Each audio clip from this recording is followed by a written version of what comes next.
Most rock and roll fans know the band Kiss for their elaborate makeup and costumes and their bombastic live show, which included explosive flash pots, fire-breathing, levitating drums, and smoking guitars, among other elaborate special effects. But in the band's early days, the visual aspect of their stage presentation was much more primitive, and they drew their inspiration from the most unlikely of places. And that's our topic for today. So stick around. Cat Stanley Space Demons coming at ya! Now, sports fans probably know the Harlem Globetrotters as the high-flying, slam-dunking, ball-spinning clown princes of basketball. And though the competitive aspect of their contests with the hapless hoop jobbers, the Washington Generals, are somewhat questionable, the entertainment aspect of their on-court antics certainly is not.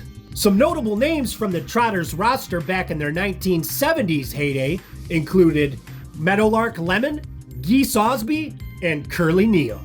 While the main attraction of the team may have been their skills with the basketball, another important aspect of their games was the tormenting of the referees, all in good fun of course, and comedic sight gags.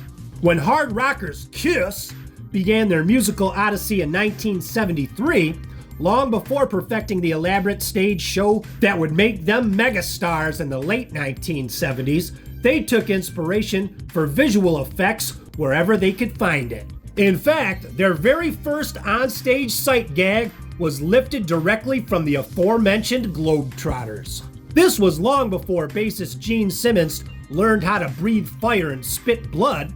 Here's what Gene had to say about that onstage visual effect. Back in 2003, our show itself was straight ahead. Real raw, real short, real good rock and roll. When we did the song Firehouse, Paul Stanley had a bucket of confetti that said, "Water in case of fire." And at the end of the song, he took the bucket and threw it into the audience and everyone went, "Ooh." But there was no fire breathing or any pyrotechnics. Just a lot of gyrating, a lot of jumping up and down. And indeed, that bucket of confetti sight gag was indeed lifted from the Harlem Globetrotters from back in the day. Popular sight gag they used in the 70s and 1980s. Don't know if they use that sight gag anymore. Frankly, I don't think I've seen a Globetrotters game since the 1980s. But I was actually a pretty huge Globetrotter fan when I was a kid back in the 80s. I actually did go see the Globetrotters live. I think it was 1983. I would have been around 8 years old.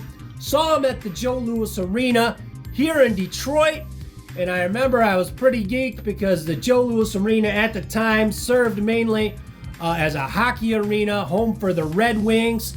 And because the Pistons were playing out in Pontiac about 35 minutes outside of the city at the Silverdome.